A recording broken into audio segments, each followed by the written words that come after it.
The Jewish Heritage Centre of Western Canada acknowledges that the province of Manitoba is located on the territories of Treaties 1 through 5 and on the ancestral lands of the Anishinabeg, Cree, Oji-Cree, Dakota, and Dene peoples, and on the national homeland of the Red River Métis. We respect and honor the treaties and agreements that were made on these lands we share, and we remain committed to strengthening our relationship with First Nations, Métis, and Inuit in the spirit of reconciliation and collaboration. The purpose of the Jewish Heritage Centre is to develop, interpret, and disseminate information on the history and culture of Western Canadian Jewry, and to develop awareness of the history, moral and ethical implications of the Holocaust and other human rights violations. Our mission is to document, preserve, and share information on the culture and historical formation of Jewish communities in Western Canada. The Centre also serves as an advocate for anti-racism and education on the Holocaust and anti-Semitism. Our vision is to forge a pathway for the future by preserving and sharing compelling stories and educating the present and future generations.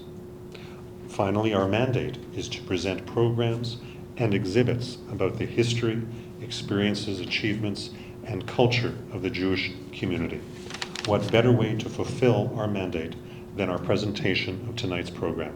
Jewish Life and Times, Volume 10, a collection of essays.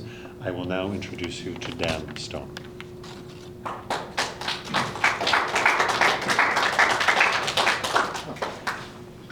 You're lucky. I had extensive notes, and so my plan to talk for about 20 minutes would have been seriously impeded. Thank you for coming. Some ways we're a victim of our own success. We released the book a little bit too soon, and we sold so many copies that we actually ordered a second printing. Now, the first printing was small, and the second printing was even smaller. But still, this is, I think, the only book that we've done, and certainly the only one I've been connected with, that has had two printings. And when you have a book, why bother to come? So thanks. What I'm going to try to do, as I say, in about 20 minutes, is to run through the book, for those of you who aren't familiar with it. My PowerPoint is almost exclusively pictures from the book, occasionally in color. There are a couple of things that I put in otherwise. And after that, I'll invite the authors to tell me what I got wrong or what they'd like to add, and the audience to ask them or me anything they want, keeping in mind that we're dealing with a book that stops. Does it go beyond 1945, does it, or is it? So that please keep your comments and your questions to the material, to what we're talking about today. We all have other things on our mind, but let's leave them aside for the moment. I'm co-editor with Annalie Greenberg, who just got off the plane from a visit to her 101-year-old father in Hawaii. So she said she has. This is the last thing on her mind. I did look at But Annalie is terrific. She's a professional publisher, editor, and contributed enormously to the volume and to volume 9 and to the association, to the center. First is we have a series of passages. Some of the people who have sadly died since the last issue, which was quite a while ago. These are all people who are active and very active at the highest levels of the Heritage Center. I hate to single anybody out in this, but it seems reasonable to talk, to mention the first executive director, Abe Arnold, the later vice president and major historian. In addition to that, also, of course, Roger Siskin, who died sadly not long ago. who was last president of the Jewish Historical Society, first president of the Jewish Heritage Center, a scholar of note, and contributed in many ways. If I went on to talk about all the accomplishments, I wouldn't get through anything. They're in the book. Read it. Buy it.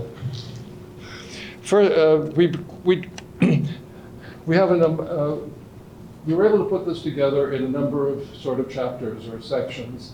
This one was a complete natural because this was one panel in 2014 for the centenary of the outbreak of the war, looking at Jews, especially Jewish soldiers. First one was by the late Jim Blanchard, librarian, archivist, author of several prize-winning books on Winnipeg history. And he talks about the Jews who enlisted enthusiastically in the Canadian Army, the British Army, and their service. Points out the memorial at Sharazedek Cemetery for those who died there. He also mentions the Jewish Legion, which is part of it.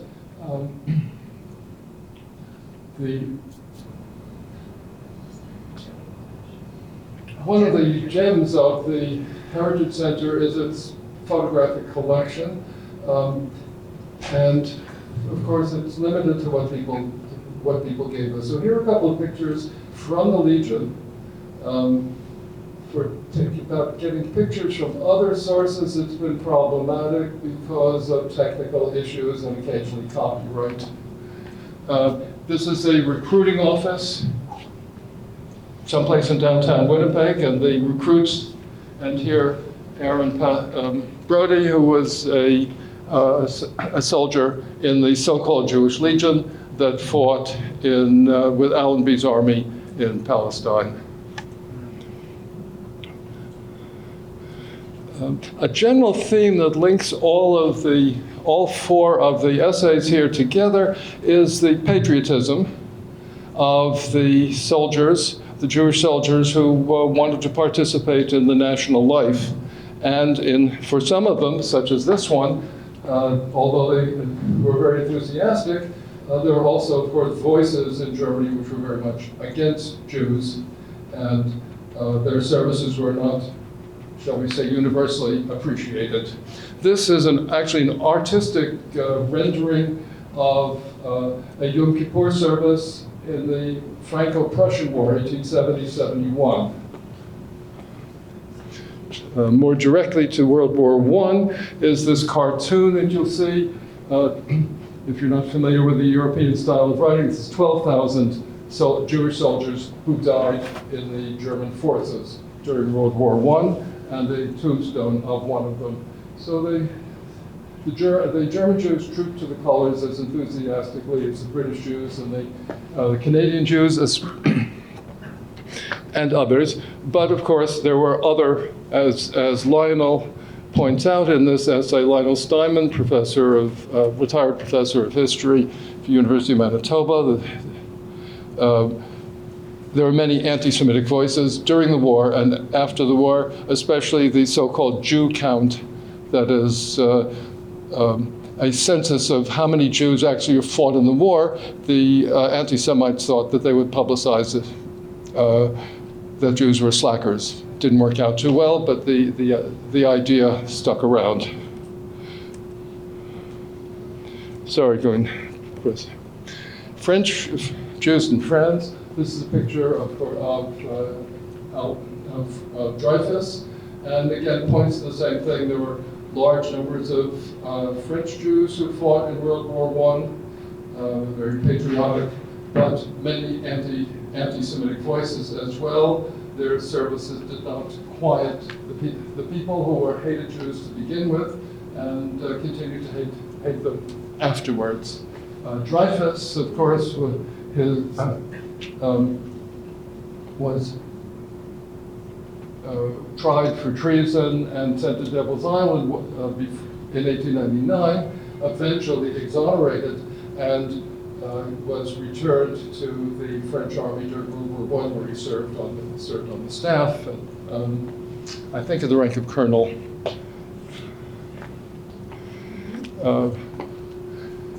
The fourth one, we could have had more, but when you have 4 speakers in one night, that's plenty. Nobody wants to sit around for more than that. As I point out in this is the essay that I wrote, basing it on some recent scholarship by Petros and Stern. What we're familiar with about the mistreatment of Jews in the Russian army was correct for the most part in the 1830s and 40s, but certainly after the 1860s was no longer true, no longer correct. Although, of course, the memory lingered. They were fixed. Soldiers served for 6 years, had 9 years in reserve. There were rabbis, chaplains attached to the troops. I wish we could have had the technical resources to take one of these pictures that I ran into of rabbis addressing the troops. Kosher meals, sometimes certainly supplied by the communities nearby, and occasionally some of the officers made mess money available to the Jewish soldiers to buy kosher supplies locally. But again, the situation was considerably worse for the Russian Jewish soldiers than it was for the German Jewish and French Jewish soldiers, because the whole government was anti-Semitic, especially the high command. And even though day-to-day life wasn't what we probably would imagine, they were surrounded by anti-Semitism, and anyway, this is this is a memorial plaque put up in 2003 to Trumpeldor, who was actually a great hero in the Russo-Japanese War, lost an arm, had 4 decorations, and left Russia after that. He was very important in starting the so-called Jewish Legion. I say so-called because for technical reasons it's not that. We tacked on, this was not part of it, but we tacked on a little talk that I gave on Veterans Day about the General Monash Legion.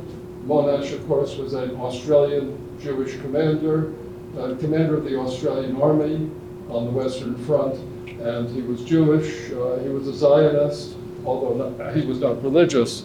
The Monash Legion was founded in 1933 by World War I veterans in Winnipeg, headed by Captain Tobias. And here's also a picture of the Monash pipe marching band.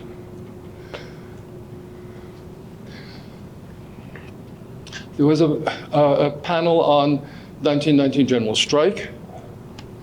Roger Siskin, who wrote several very fine essays, published scholarly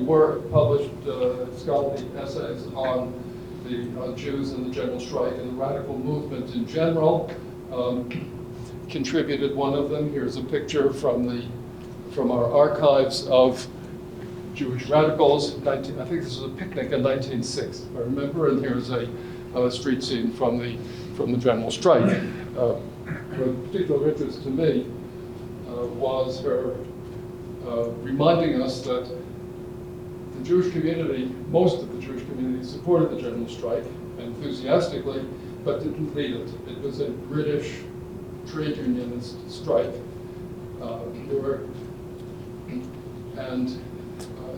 Efforts later, popular efforts later, to talk about it in Jewish terms simply weren't accurate. Of course, the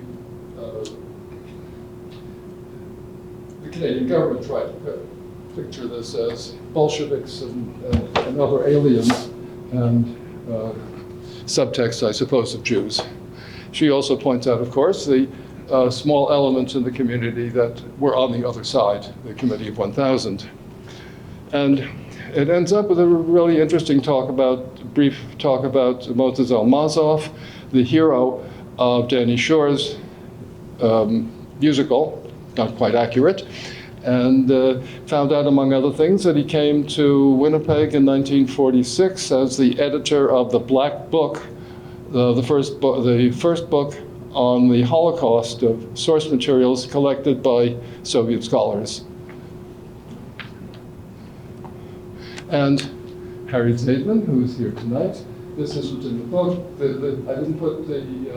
didn't put this cover in the book, but to remind you, she writes about how she wrote it, the work she did, why she wrote it, the interesting things. A fine essay, beautifully written, and I highly recommend the book, which I enjoyed very much. It's written for young adults, but I guess I'm occasionally an adult. And also recommend her second book, Second Chances, about witch searchers in the polio epidemic of the early 50s.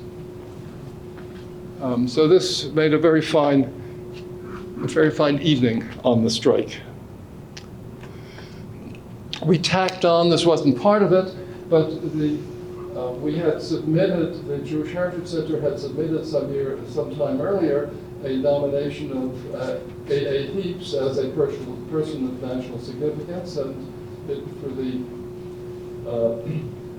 processes involved, he was acknowledged as such.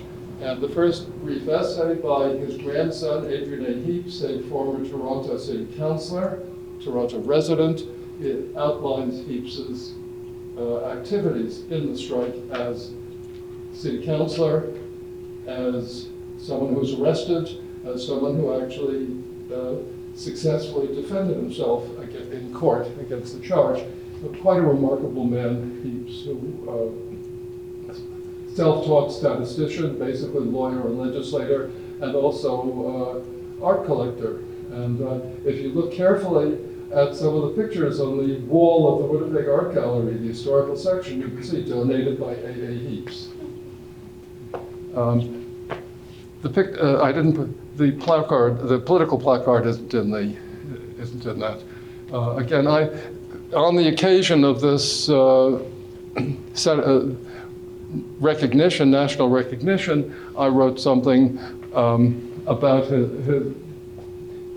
not his role in labor specifically, but his role in the Jewish community, centering on two things. One was the efforts to get German Jewish refugees to Canada in the 1930s.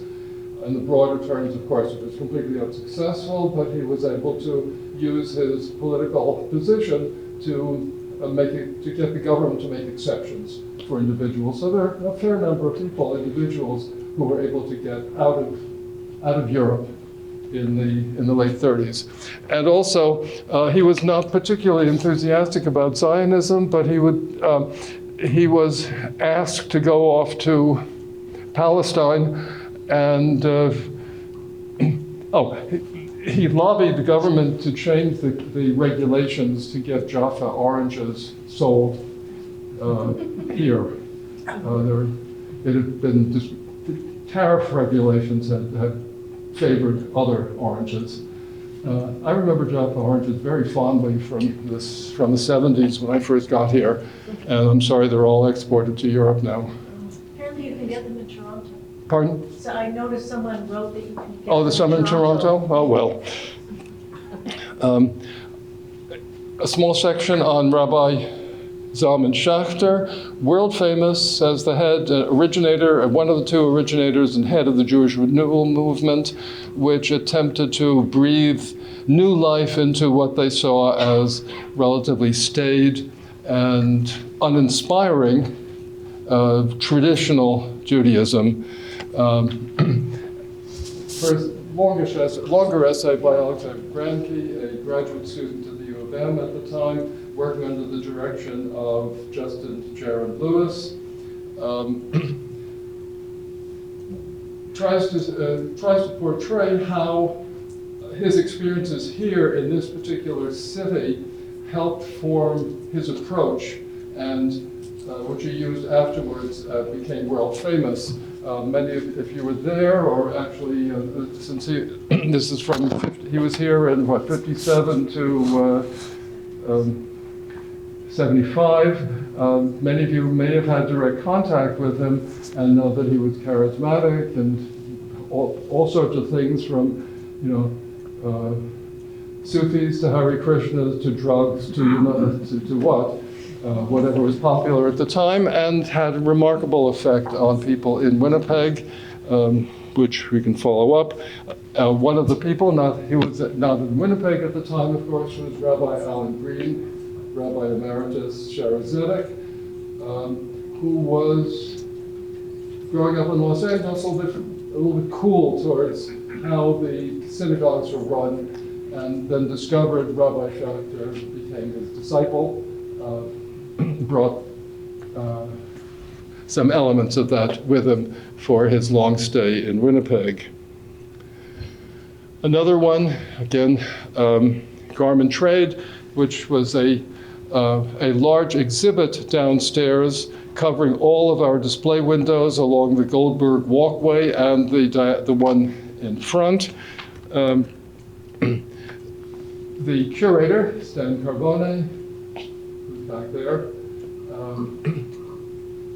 put this article together, gave it as a talk at the opening of it, and then published it, expanded in Manitoba History, Manitoba Historical Society, but we got it first, and so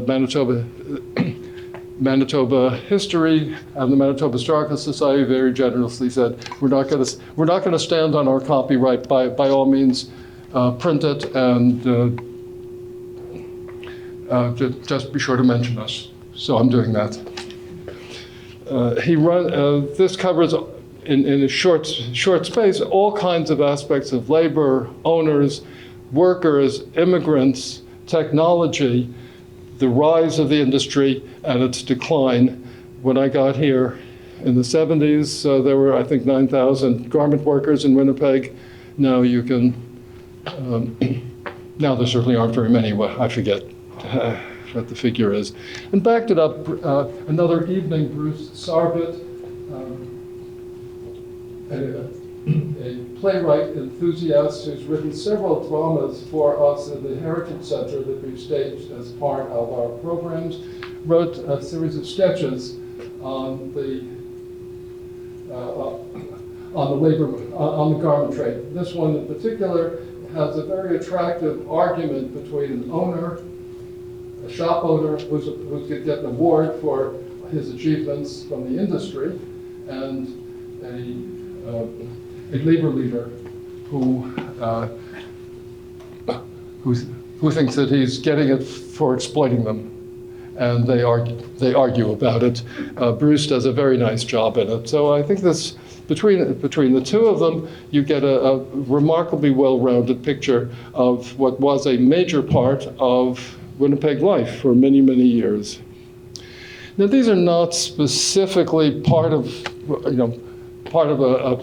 an original panel, but there are certain similarities. Owen Clark here wrote a book called Musical Ghosts, which he has an exhaustive, traced a great deal of the activities of the dance bands and the jazz bands and so on. When you look at the old newspapers in Winnipeg, you see all these names of places that are no longer here: dance halls, Roseland, Rancho Don Carlo, and go on with that, Club Morocco, and so on. And of course, they needed lots of musicians. And here are some of the musicians. Many of the Jews are very much active in musical spheres, and he generously gave us lots and lots of pictures, far more than I can show here. But it opens up a whole view of Winnipeg, of a Winnipeg that's gone, and it's a pity. I'm not such an enthusiast of streaming my music.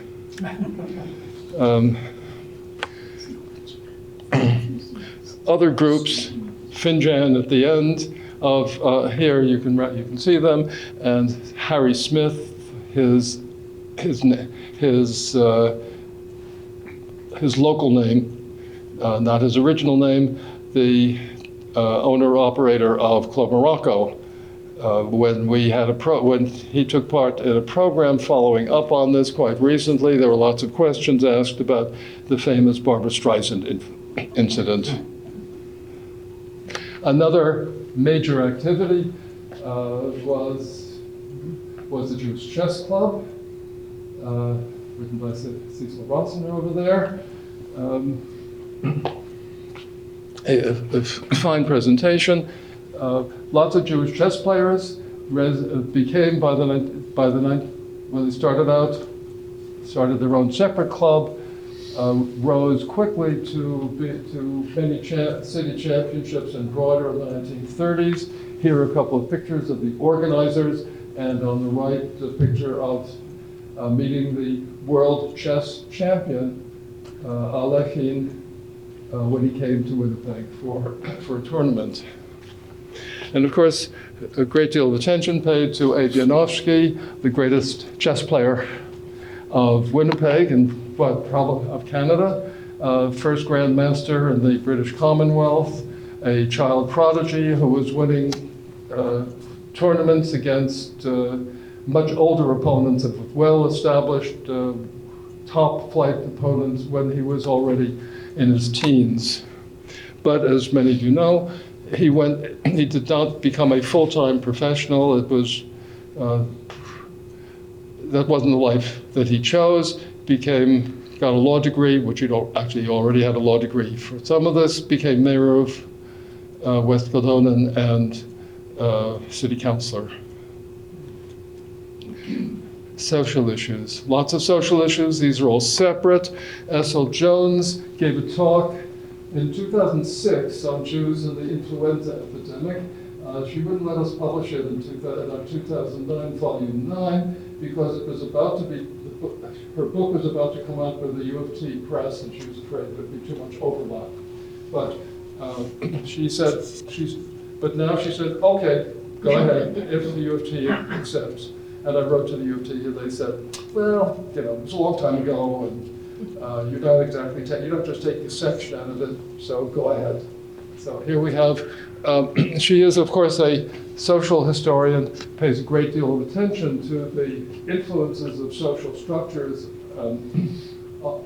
Poor people get sick a lot faster and suffer a great deal more than richer people. And so she pays a good deal of attention to that. Jewish community on the whole was North End in the poor section, but it did quite well for that. She points to some of the reasons why, especially the community organizing to provide nursing care. Some of the institutions, the Red Monk and David, which had been founded as a kind of, I'm not sure I should phrase it this way, but I'm trying to get ladies auxiliary for the Jewish Legion, and then continued its charitable activities here, organizing nursing care, specifically to go around to Jewish homes and try to get people over. There's no cure for the flu, you just have to nurse them and hope they pull through.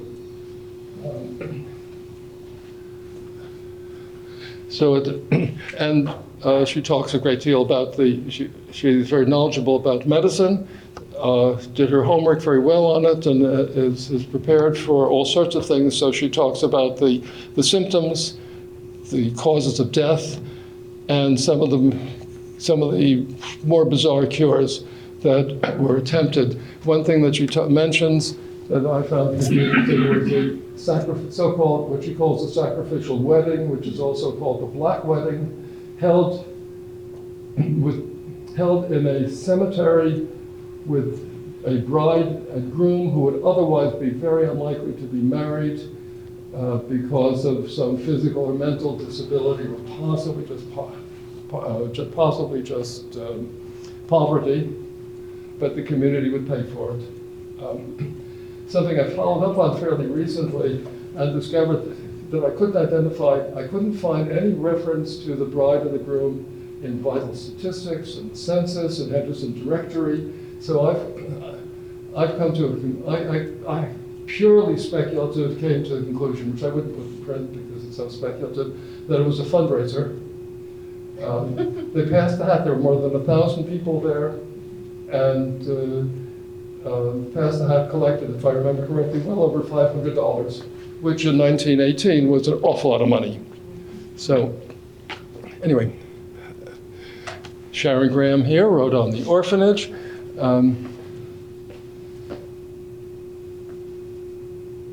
I've been talking too long. I'm running out of steam. Because the orphanage, of course, was a major institution in Jewish life in the interwar period. There were controversies at the beginning, struggles over who would do it and how it would be done and where it would be done. But it became established. It was a fine institution, but not, of course, a perfect institution. Following the styles of the interwar period, the discipline was harsh and authoritative, if not authoritarian. But there were people who were in it seemed to love it, at least by the interviews, things I've heard. And just to finish this off,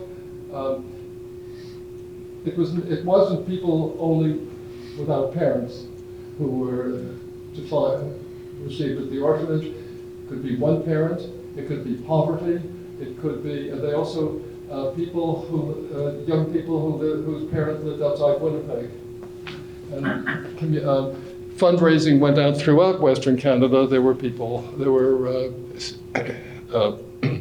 lived in the orphanage who came from Saskatchewan and I suppose Alberta. Certainly Maurice Steele, who was treasurer of the Heritage Center and honorary president, was also there for his bar mitzvah lessons.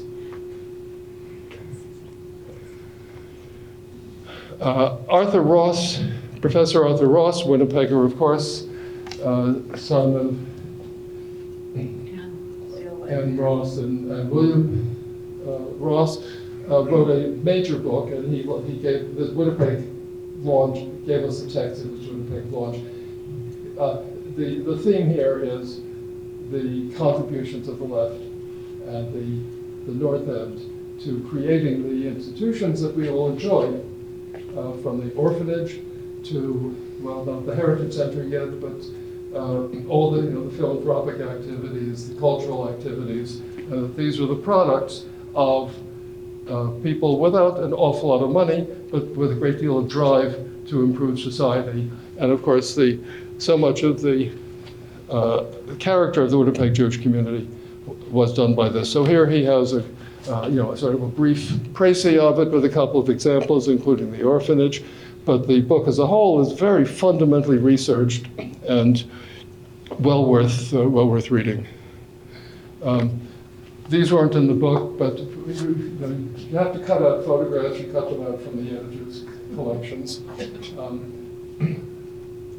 In this, I try to trace the people who lived in the South End before it became popular. One of the things that I found that was most fascinating was that when the first complaints about the South End arose, about the Philanthropical Agency in 1911, the South End, the rich guys whom you didn't like were the ones who lived on Bannatyne and Pacific and these streets which are now inner city. That was the South End. And then I traced how the South End became further and further south and jumped across the river. And of course, by 1945, it had not yet reached Tuxedo. It barely reached River Heights, hadn't gone very far into River Heights. Beyond the city, a very personal essay by Irena Karchenbaum, a Soviet immigrant as a child. Her parents came here to Calgary,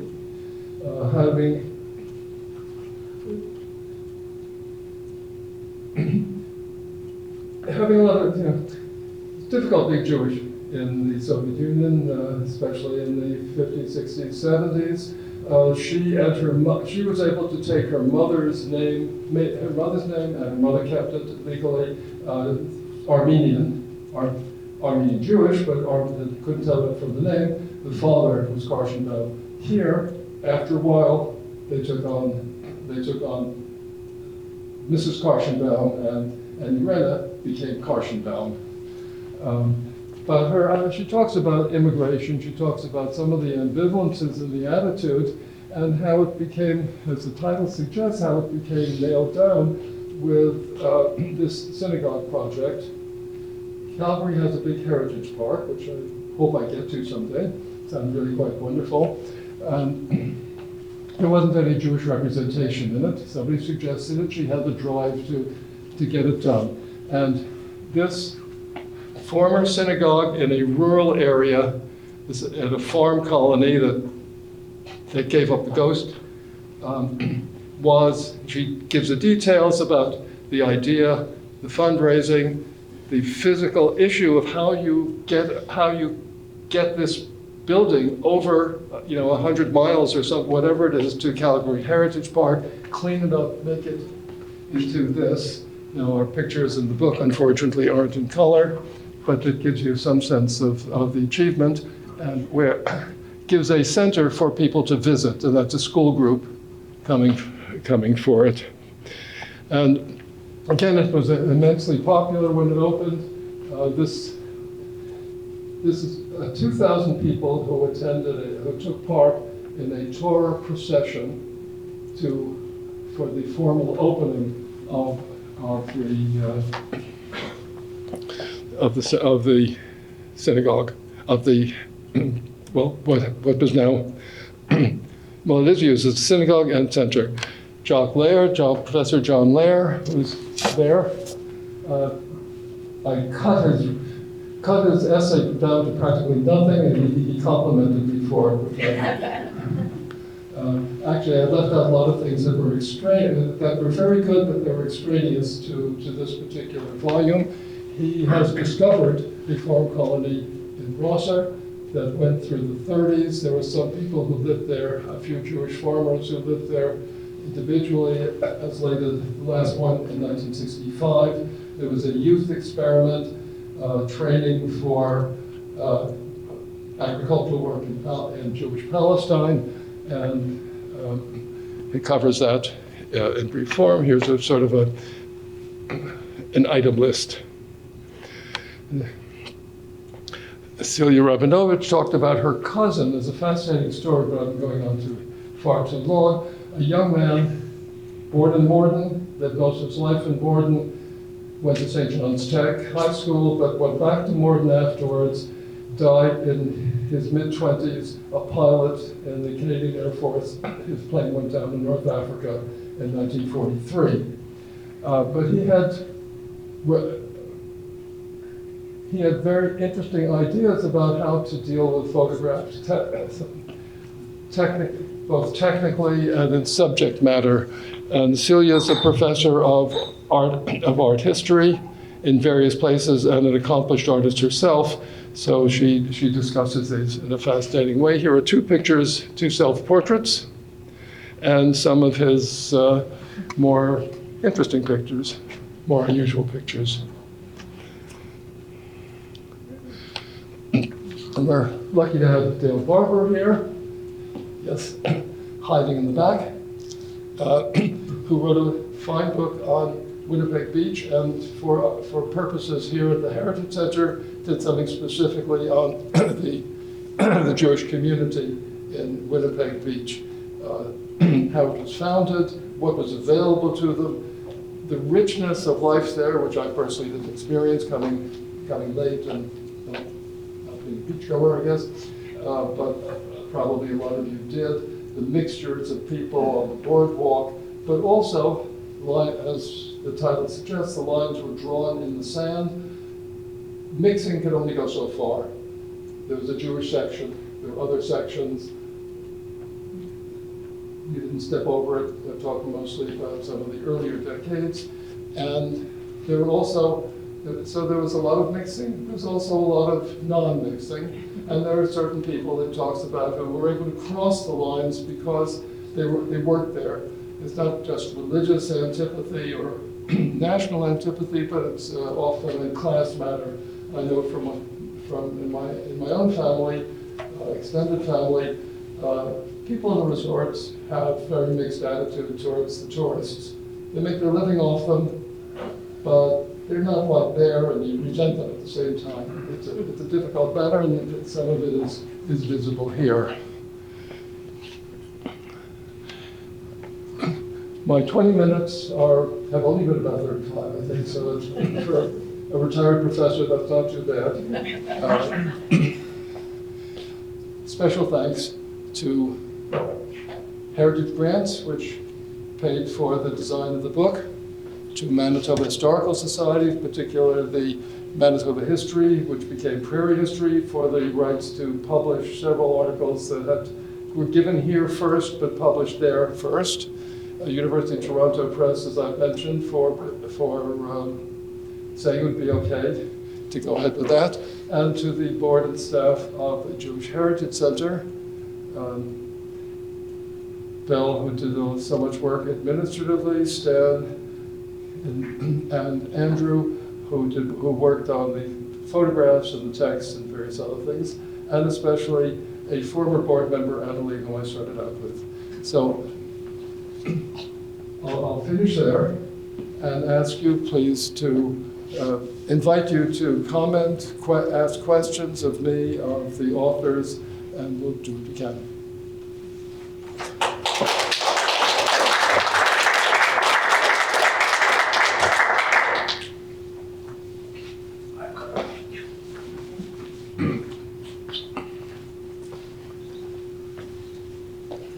Oh, just like the university, just can't wait to. I'm interested in the farm colony, and you say it went to 65. Rosser. Yeah. How late is that one of the latest ones? Or what is the history in terms of how late these colonies existed till? I don't really need this to talk to you. Yeah, I mean, you give an academic a chance to answer a simple question, I go on for hours. Yeah, there are remnants of Jewish colonies around. I believe there are still a couple of Jewish farmers at the old colony of Hirsch in Saskatchewan. I don't know. They certainly were there in the 80s. They maybe have passed on. I don't know if any of the descendants have carried on the farming tradition. I kind of doubt it. And in Alberta too, there are remnants of Jewish farmers in the Rumsey Troshu colony, but they're not there anymore. They're ranching in the foothills of Alberta. So the Jewish agriculturalists, I think you won't find many Jewish farmers, but you'll find plenty of people with Jewish heritage at least, who were involved in various stages of agriculture. Maybe as cattle dealers, implement dealers, in sort of ancillary trades of agriculture. But I don't know that there may be one or two, but it's very, very few.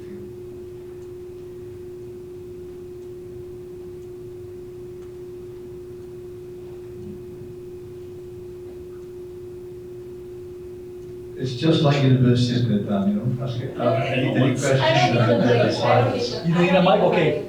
So I wish I had your article when I was researching the Jewish orphanage, because I had a file with a father who was widowed, his children were in the orphanage, and this was during the Depression, and he was a real schlemazel. Like nothing that he did ever turned to success, right?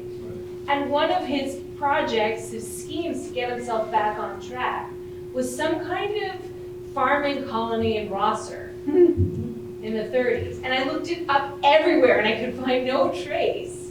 So was there some kind of Jewish community project out there trying to training people to be farmers in the 30s, or was it just all garbled in the orphanage files? Rasa,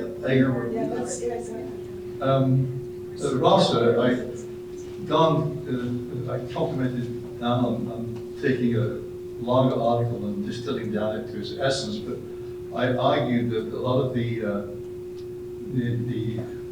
impulse to go out to Rasa was a desire to become a mensch, you know, it was a real strong desire to show that Jews could do this.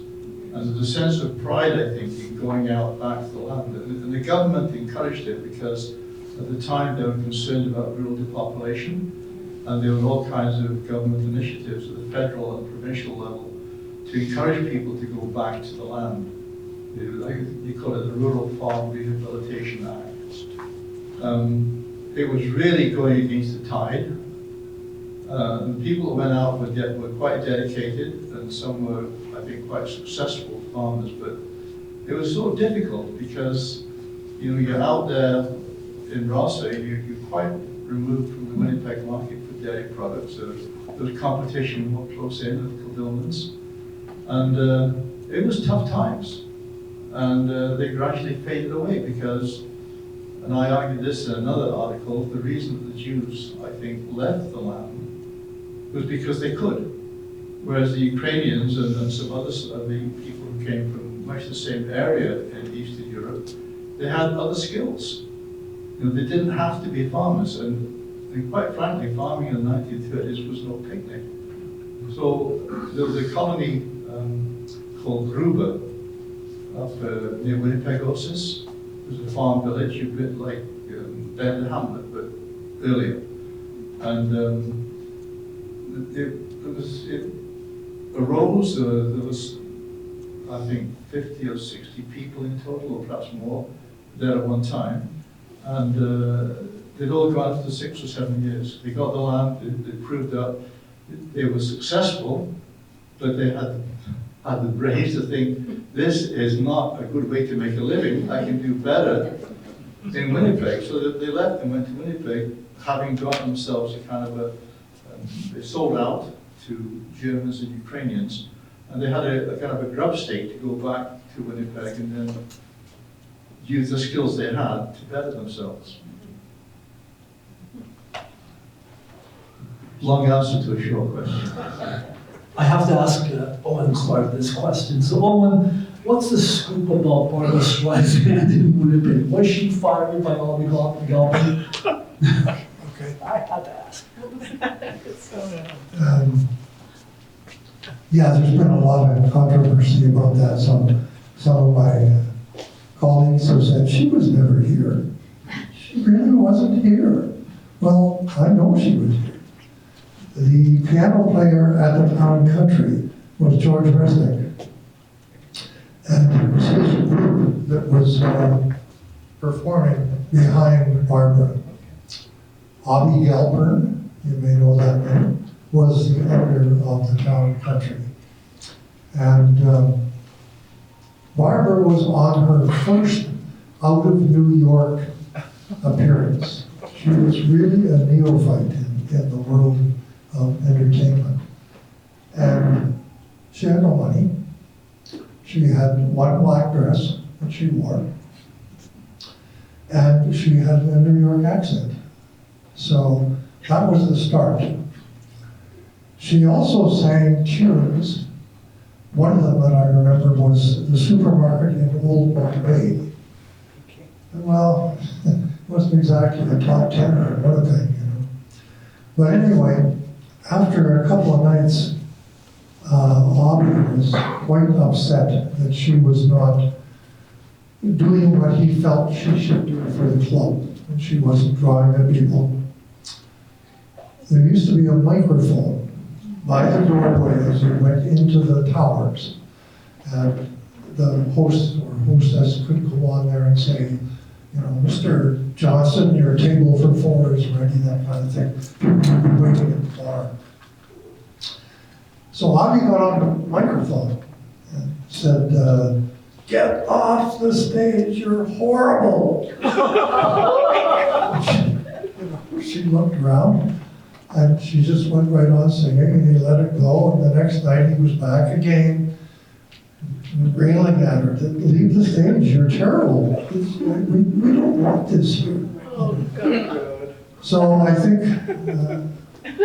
by about the third night, it reached a point of no return, and she just said, "That's enough. I'm out of here. I'm going back to New York. I don't have to put up with this stuff." So that's the story. You may hear it differently from other people, but my friend Rich was there, and that's where I got the story from. So, yeah. And whatever happened to Obi Gelford? I don't know what happened to Obi. Yeah. I know the towers burned, if I remember correctly. It burned, and I believe he surfaced a little while later, running a catering company, because him and food were really good friends. And I think that's, but then he also had something to do with Jazz a Go-Go. It was across the street from the Town and Country on Edmonton Street. It was up above something. And it was a short-lived jazz club. Yeah. And the maitre d', the manager of the Towers, and Obi were involved in that somehow. They were quite successful for a short period of time. People like Mo Kaufman came in. A whole bunch of jazz people, basically out of Toronto. And also, it was really the last Winnipeg place where Lenny Breau, guitar player Lenny Breau, played a lot. You know? And then I lost track of Obi completely. I just have a comment that, all these, I have a loud voice. All these fabulous stories, some of them we did programs about. And one of the small silver linings of COVID was we started doing what we're doing tonight, recording and then putting them on our YouTube channel. So, if you go to the Jewish Heritage Centre of Western Canada's YouTube channels, you can hear the actual presentations by many of the people that we heard tonight. And I want to mention that the program we did on Jews and chess remains the most popular program on our YouTube channel by far. And it just keeps on, the numbers keep on increasing. Well, 600 million people play chess in the world. Unless they search for chess. It was a great program. I want to be a pretty decent chess player, but then he paid attention.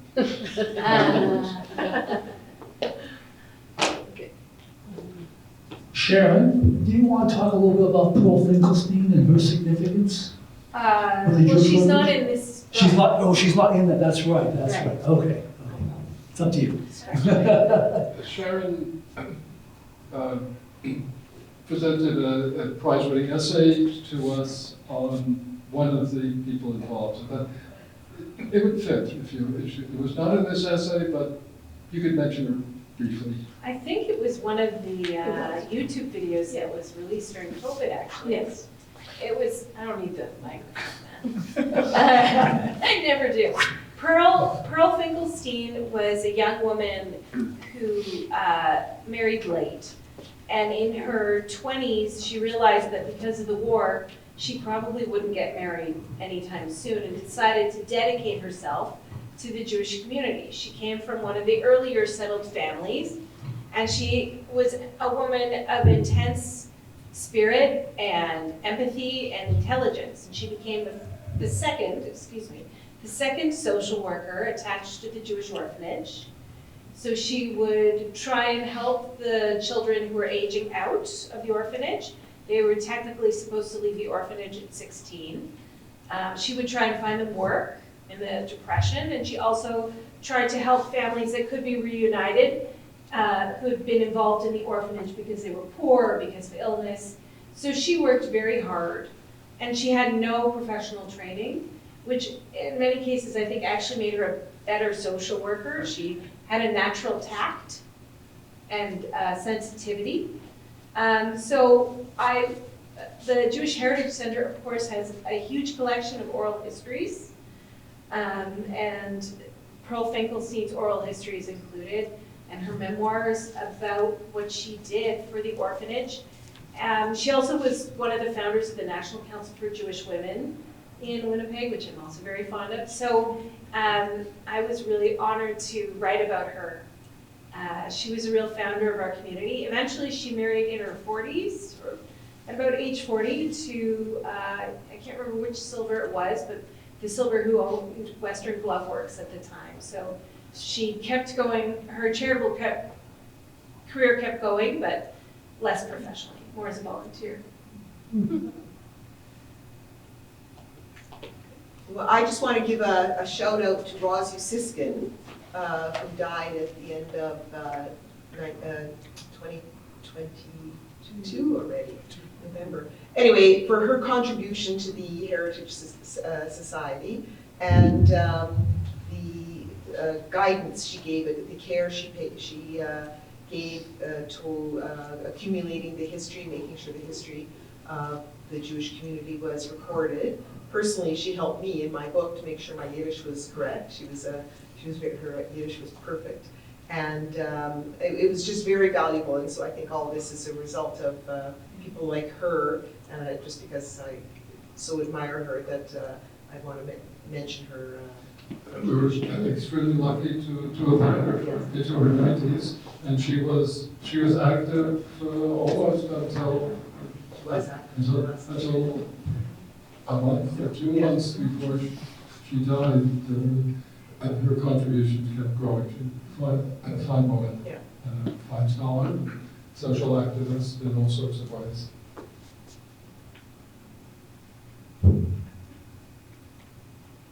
Annalee, you want to add anything?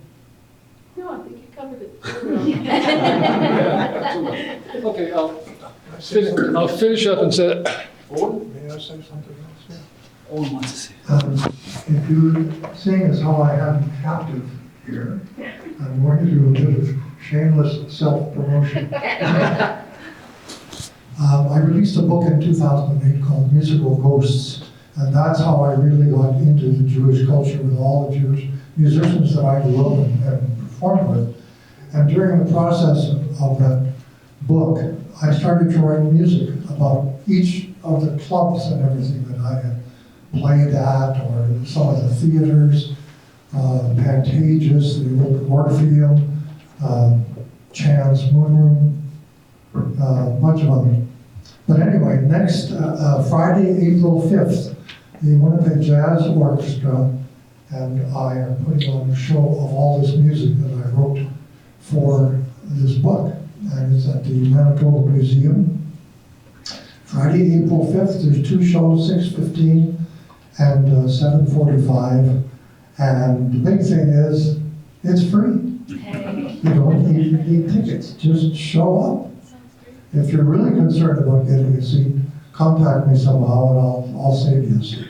So I hope to see you there. Thank you. we'll be happy to steer any inquiries to Owen that you have. That's wonderful.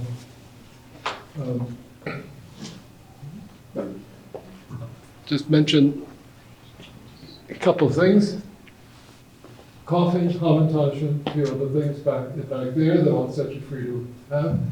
Copies of volume 10, and that Bell will process payment for. And we have a few copies of volume 9, the previous one, if you'd like to get them at a discounted rate. What did we decide on? 66%. Upcoming Should have programs. been $9 for volume 9, but it's 5 actually. I think that's what you said. Yes. Yeah, okay. Dan, you wanted to Pardon? mention some of the upcoming programs? Yes, that's our major fundraiser of the year, April 7th. A controversial figure, very greatly approved by a large section of the community, and very energetically disapproved by another section of the community, addressing contemporary concerns, which people are excited about, not surprisingly. Programs that are part of the regular activities of the Jewish Heritage Center. Distinguished Professor Haskell Wheatfield talking about biblical archaeology, his field of activity, on Sunday, April 14th. And then we don't have a poster for it yet, but Jewish personalities in Winnipeg's classical music scene on May 2nd. James Manishin, former works, I forget its exact position at the Youth Winnipeg Symphony right now, former professional clarinetist in the symphony and music critic for the Free Press. So he knows everybody who's come through the Winnipeg Symphony in the last 40, 50 years. And Sid Rabinovich, major composer, member of the Programs and Exhibits Committee, talking with Bruce Arbut. So these are some of the upcoming programs that we have, and we hope you'll come and see them. Now, thank you very much. Thank you for writing. Thank you for reading. Thank you for listening. And books, food.